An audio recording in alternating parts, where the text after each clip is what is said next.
বললামই মা, আমার মৃত্যুর সময় আমি ছটফট করবো নেই, কি দরকার আছে মা? এই আমাদের মতো মূর্খ ভক্তরা আমরা কি বলি জানো? বলে টাকা পয়সা ব্যাংকে জমিয়ে রাখতে হবে, যেদিন হাত ভাত চলবে না সেদিন নাকি ওই টাকা পয়সা দেখবে। কি গো, তাই তো বলি তো সবাই, টাকা পয়সা জমাতে হবে। আবার অনেকে বলি যে একটা সন্তানের দরকার, কেন? শেষের দিনে আমার একটু ভাত কাপড় দিতে পারবে তো।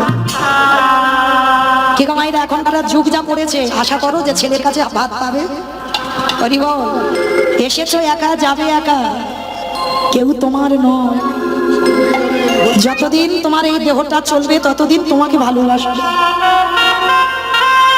যতদিন তুমি সংসারে হাত ভর্তি করে দিতে পারবে এই সংসার ততদিন তোমায় ভালোবাসবে। আর যেদিন তুমি বিছানায় পড়ে যাবে এই সংসার তোমার দিকে একবারও ঘুরে তাকাবে না। তাহলে কোন ভালোবাসার কথা বলছো? কোন টাকা পয়সার কথা বলছো?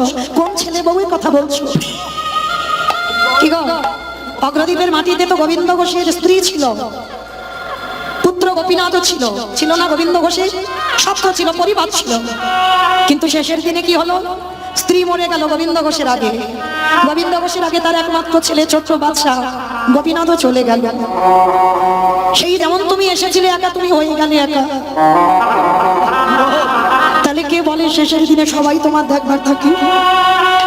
কেউ থাকে না মা। দেখবে তো একজন, যিনি হলেন বিশ্বের স্রষ্টা মালিক ভগবান। যদি তাকে তুমি রাখার মতো রাখতে পারো, শেষের দিনে ওই অর্জুনের সারথিতে ভগবান যেমন ঢাল হয়ে দাঁড়িয়ে আছে, দেখবেন ওই ঢালের মতো তোমার সামনেও ভগবান অর্জুনের রথে যেমন দাঁড়িয়েছিল, তোমার দেহ রথের সারথি হয়ে আমার কৃষ্ণ তোমার সম্মুখে দাঁড়িয়ে আছে।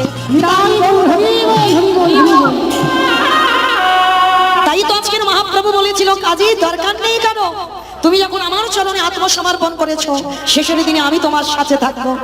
কাজীর বার্ধক্য দশা, পিপাসায় ছটফট করছে, কেউ জল দিতে এলো না। মহাপ্রভু নিজের হাতে গিয়ে ওই মুসলমানের বদনে জল দিল। মহাপ্রভু ভগবান হয়ে কাজীর দরবারে গিয়ে, বাবা কাজী যে গ্লাসে জল খেত সেই গ্লাসে আমার মহাপ্রভু জল খেয়েছে। তাহলে লক্ষ্য করে দেখেন ভগবানের আচরণটা কেমন। তো আজকে সেই কাজী সাহেবকেও বলেছিল তুমিও জ্বালা পাবে না, ভগবান পরশ করল। মৃত্যুর পর কাজীকে নিয়ে গেল বামন পুকুর। যারা দেখেছেন কাজীর সমাধি, মায়াপুরে ঢুকতে আগে স্টপেজে পড়ে মা কাজী সাহেবের সমাধি। মহাপ্রভু নিজের হাতে কাজীকে কবর দিয়েছে। শুধু কাজীকে কবর দিল না মা, জানো কাজী একটা আক্ষেপ ছিল, আমার মৃত্যুর পর আমার কবরে কেউ ফুল দেবে না। ভগবান বলেছিল দরকার নেই কারোর দেওয়ার, আমি আছি তো। ভগবান নিজের হাতে একটা চাঁপা ফুলের গাছ পুঁতে দিয়েছিল। আজও যারা যাবেন গিয়ে দেখবেন সেই চাঁপা ফুলের গাছটা প্রতিদিন এত এত ফুল পড়ে, যেন মনে হয় কাজীর কবরটাকে কেউ যেন ফুল দিয়ে সাজিয়ে। তাহলে কি হবে গো তোমার ছেলে মেয়ে আত্মীয় পরিজন, যদি আমার ভগবানকে ডাকার মতো ডাকো, শেষের দিনে সেই তোমার পাশে দাঁড়াবে। যে যত বড় ধনী হবে না কেন, যারে যত টাকা থাকুক না কেন, যারে যত অর্থ থাকুক না কেন, মনে রাখতে হবে মা শেষের দিনে তোমার এই পৃথিবীতে কেউ আপন নয়, কেউ তোমার আপন নয়, সব দুদিনের জন্য। আজকের এসেছো যেমন একা, তোমাকে যেতে হবেও একা। যেদিন এসেছিলে বাবা তুমি সাথে কিছু নিয়ে আসোনি, আর যেদিন তুমি এই ভব মায়া ছেড়ে চলে যাবে সেদিনও তুমি সাথে কিছু নিয়ে যাবে না। তবে যাবে কি তোমার সাথে বাবা তোমার কর্মফল। কতদিন হরিবাসরে বসেছো, কতদিন ভাগবত আসরে বসেছো, কতদিন সাধু সঙ্গ করেছো, গুরুচরণ আশ্রয় করেছো, কতদিন বাবা ভাগবত আসরে গিয়ে বসেছো, কতদিন তুমি ধর্মের কাজে যুক্ত আছো। এই ভালো ভালো কর্মগুলো তোমার সাথ দেবে মা। তবে আমি একটা গ্যারান্টি দিতে পারি, আরেকজন তোমার সাথ দেবে। সে কে জানো? সে ধনী হোক আর গরিব হোক, মানুষের মৃত্যুর পর দুটো জিনিস তার সাথে নিয়ে যেতে হয়। বলো তো সেটা কি? এক হলো খোল আর একটা হলো করতাল। আর পিছনে বাজাবে বলো হরি, বলো হরি। কি মাইরা আপনাদের এই গ্রামে বাজে তো? মানুষ মরে গেলে খোল করতাল বাজায়। আচ্ছা এই জায়গাটা একটু বিচার করে দেখে। তাহলে ঠাকুর বিসর্জন যখন করতে যাও বাবা, তখন তো বড় বড় ডিজে বক্স বাজাও। আর যেদিন আমাদের দেহ বিসর্জন হবে সেদিনকে একটা ডিজে বক্স বাজিয়ে গেলে হতো না? নিশ্চয়ই হতো। তাহলে হচ্ছে না কেন? এই জায়গায় চৈতন্য মহাপ্রভু শিক্ষা দিয়েছেন, করে কলির জ্ঞানন্ধজি ভালো করে পিছনের দিকে তাকিয়ে দেয়। যেমন এসেছিস একা, যাচ্ছিস একা, সাথে যাচ্ছে কে? এই হরি নামে যাবে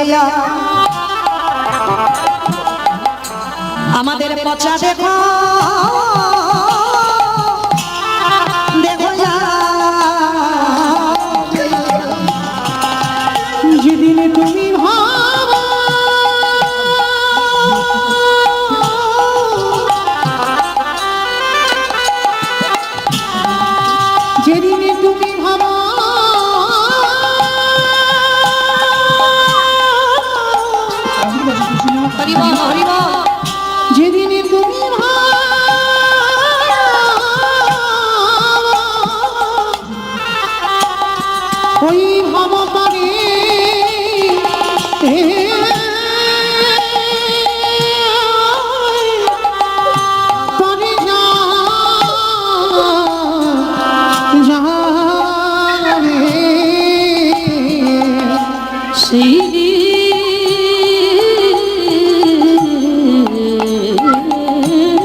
সেই দিনে নামে যাবে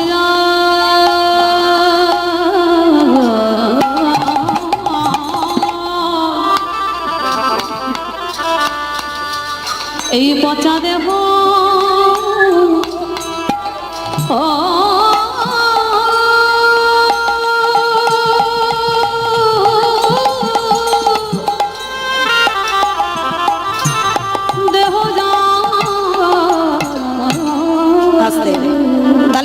ভগবানের চরণ ছাড়া এই জগতে তোমার আপন আর কেউ নয়।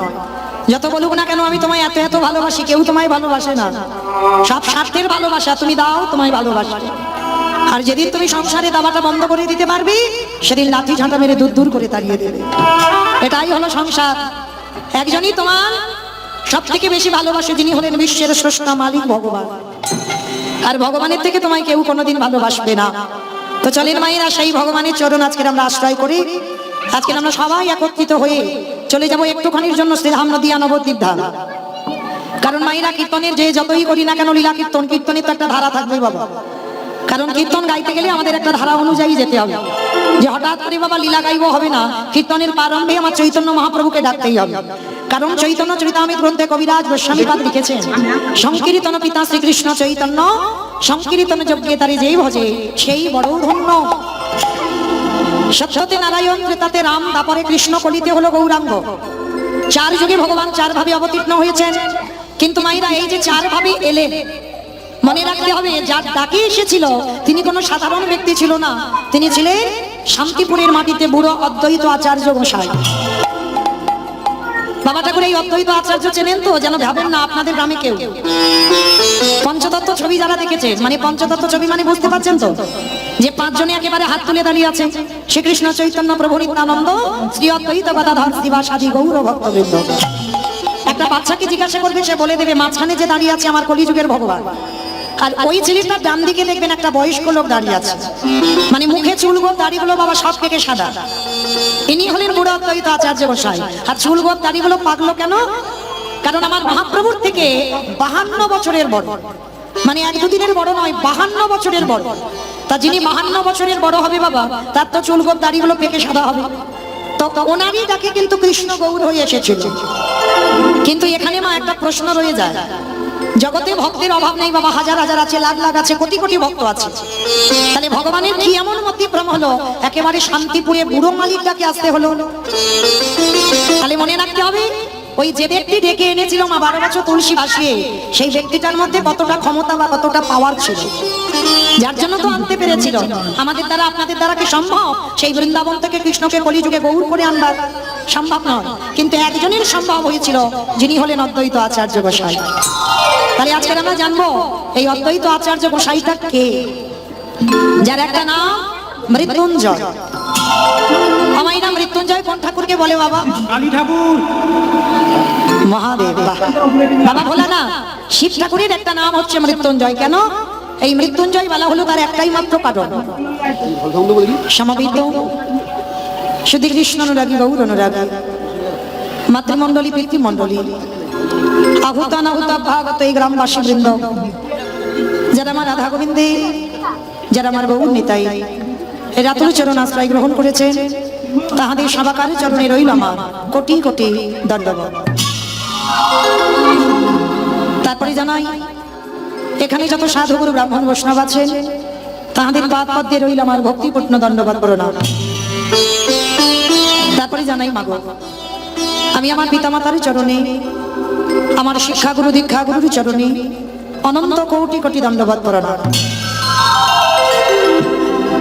তারপরে যাদের কথা না বললে বাবা সব থেকে বড় ভুল হবে, সব থেকে বড় অপরাধ হবে। যে কমিটি দাদা ভাই, বাবা ঠাকুর ভাইদের উদ্যোগে আজকের মহানাম যজ্ঞানুষ্ঠান, কীর্তন জগতের সর্বকনিষ্ঠতম কীর্তনিয়া হয়ে আমি মৌমিতা ঘোষ আমার সম্প্রদায়ের তরফ থেকে তাদের চরণে সর্বাগ্রে জানালাম কোটি কোটি দণ্ডবত প্রণাম। তো কীর্তনের প্রারম্ভে বাবা কালকে থেকে বহু বহু কীর্তনিয়ার আমরা আসছি। তো কীর্তনের প্রারম্ভে যত কীর্তনিয়া সম্প্রদায় এসেছে, প্রত্যেকের চরণে রইল আমার কোটি কোটি দণ্ডবত প্রণাম। তবে মায়েরা, কীর্তনের প্রারম্ভে আমার মনে হয় সর্বাগ্রে যাদের উদ্যোগে কীর্তন হয় তাদেরকে আগে প্রণাম দেওয়া উচিত। এটা কারোর বিচারে নয়, এটা আমি আমার বিচারের, আমার ব্যক্তিগত কথা বলছি। যে আমার মনে হয় সবার আগে যাদের উদ্যোগে কীর্তন হয় বাবা তাদেরকে আগে প্রণাম দিতে হবে। কেন? যারা মাসের পর মাস মাধুকরী করে লোকের দাঁড়িয়ে দাঁড়িয়ে গিয়ে কেউ 5 টাকা, কেউ 10 টাকা, কেউ 50, কেউ 100, যে যেমন পেরেছে দিয়েছে তাদের ভিক্ষার আঁচলে। তার উপরে বাবা আবার কত কটু কথাও বলেছে। তবু কিন্তু এত কিছু সহ্য করেও এই গ্রামের মঙ্গলের জন্য, কেউ কিন্তু ব্যক্তিগত মঙ্গল নয় যে নিজস্ব মঙ্গলের জন্য কীর্তনটা করাচ্ছে না, এই গোটা গ্রামের মঙ্গলের জন্য যারা আগিয়ে এসেছে। কীর্তন জগতে সর্বকনিষ্ঠতম কীর্তনিয়া হয়ে আমি মৌমিতা ঘোষ আমার সম্প্রদায়ের তরফ থেকে তাদের চরণে সর্বাগ্যে জানালাম কোটি কোটি দণ্ডবাদ প্রণাম। তো কেন মা প্রণামটা জানালাম আগে আমার কমিটি দাদা ভাইদের? এটা তো জানা দরকার, কারণ আমাদের সবাইকে মনে রাখতে হবে মা এটা কলিযুগ। আর এই কলিযুগে যাগযজ্ঞ নয়, ব্রত পূজা নয়, ধ্যান তপস্যা নয়, হরির নাম হরির নাম হরির নামইব কেবলম কালো নাস্তেব্য নাস্তেব্য নাস্তেব্য গতির অন্যথা। কলির মানুষের হরিনাম ছাড়া কোনো গতি নাই, কোনো গতি নাই, কোনো গতি নাই। আপনারা প্রশ্ন করবেন মৌমিতা সেই কালকে থেকে কত কত কীর্তনিয়া কীর্তন গাইছে, এখন আমি এসেছি আবার আমার পরে আবার আছে এক দাদা ভাই। তাহলে বাবা যত যত কীর্তনিয়া আছি প্রত্যেক কীর্তনিয়া একটাই কথা বলে, বলে হরিনাম করো, হরিনাম শোনো, একাদশী করো, ভগবানের চরণে তুলসী দাও, তুলসী গাছে জল দাও, ভগবান ছাড়া তোমাদের আর গতি নাই। কি মাইরা কালকে থেকে কীর্তনিয়ারা ওই সব বলে যাচ্ছে না, শুধু ভগবানের চরণ ভজন করো আর কিছু নাই। কিন্তু মাইরা শুধু কীর্তনিয়ারা বলবে আর আপনারা শুনে বাড়িতে যাবেন হবে না। ওই কথাটাকে একটু অনুভব করতে হবে, বিচার করতে হবে। যে কথাটা আমরা যে বলে যাচ্ছি সেই কথাটা বাস্তবের সঙ্গে মিলিয়ে নিতে হবে বাবা। এই যে কীর্তনিয়ারা বলছে হরিনাম ছাড়া মানুষের গতি নাই, ভালো করে দেখেন তো বাবা হরিনাম ছাড়া গতি আছে? জয় জয় জয় জয় জয়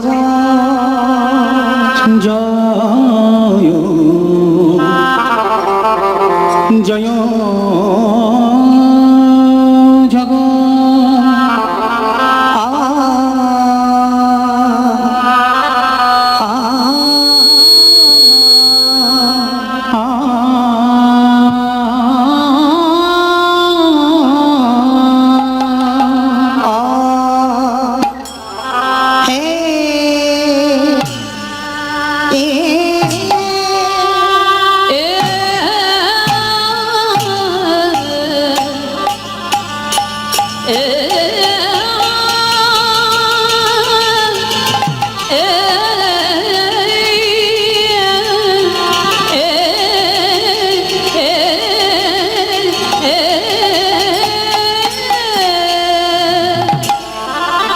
আজে জয় জয় জয়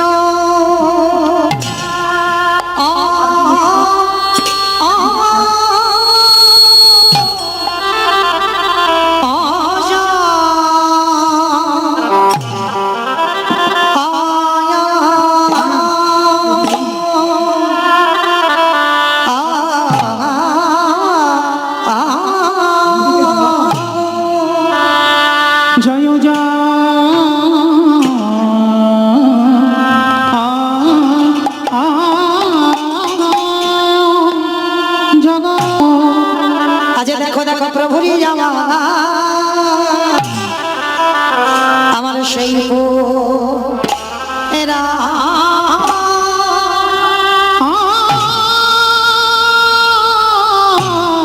পুরা লীলা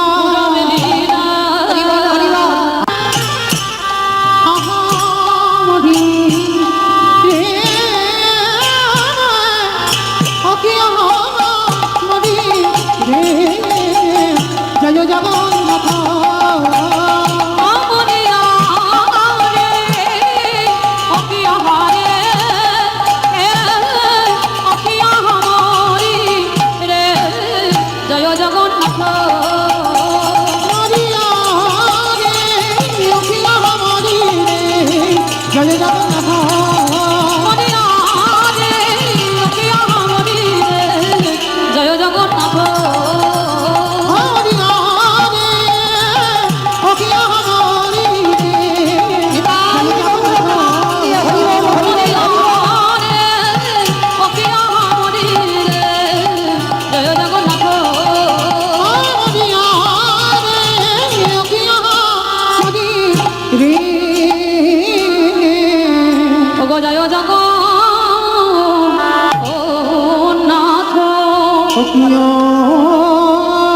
জয় জয় জগন্নাথ আজ জয়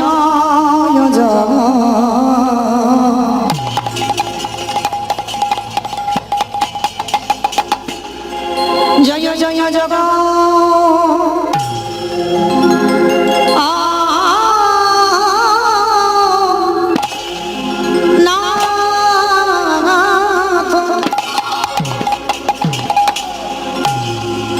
প্রভু আমার সচি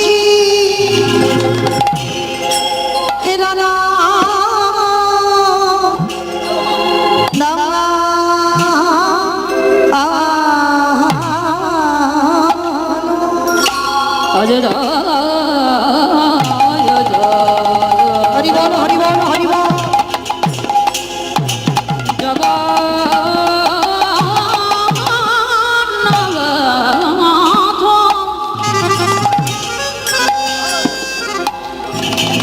আমার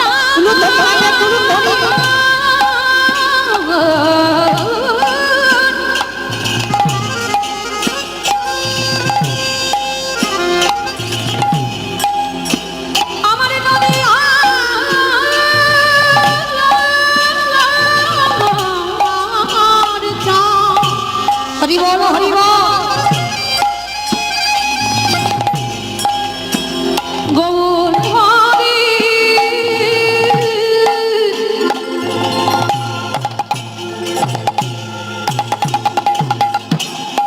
সে যে আমাদের বন্ধ প্রতিটি পাবন উদ্ধার করব লাগি বাবা জীবের দানে দানে ঘুরে ঘুরে হরে না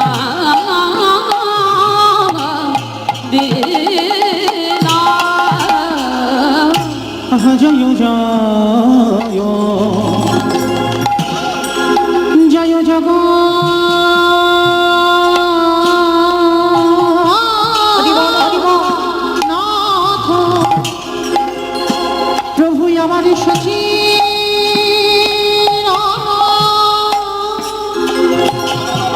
নন্দা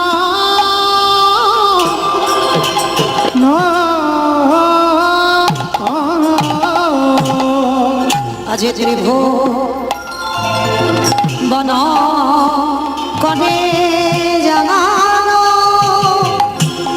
চর চর চর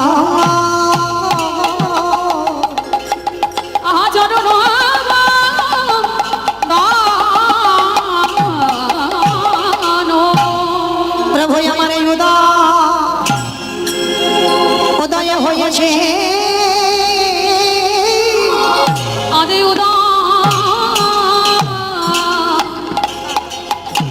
হয়েছে দেখো দেখো নদী ঘাট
চরণ চরণ চরণ আচরণ দান নমো ত্রিকাল সত্তায় নম ত্রিকাল সত্তায়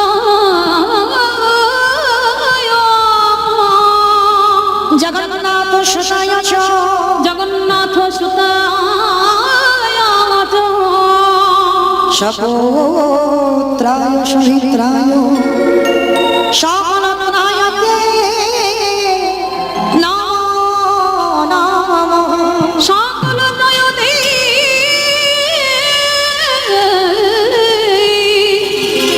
নম নম জানি তাই যারা জয় জগন্নাথ জয় মহাপ্রভু হরে কৃষ্ণ।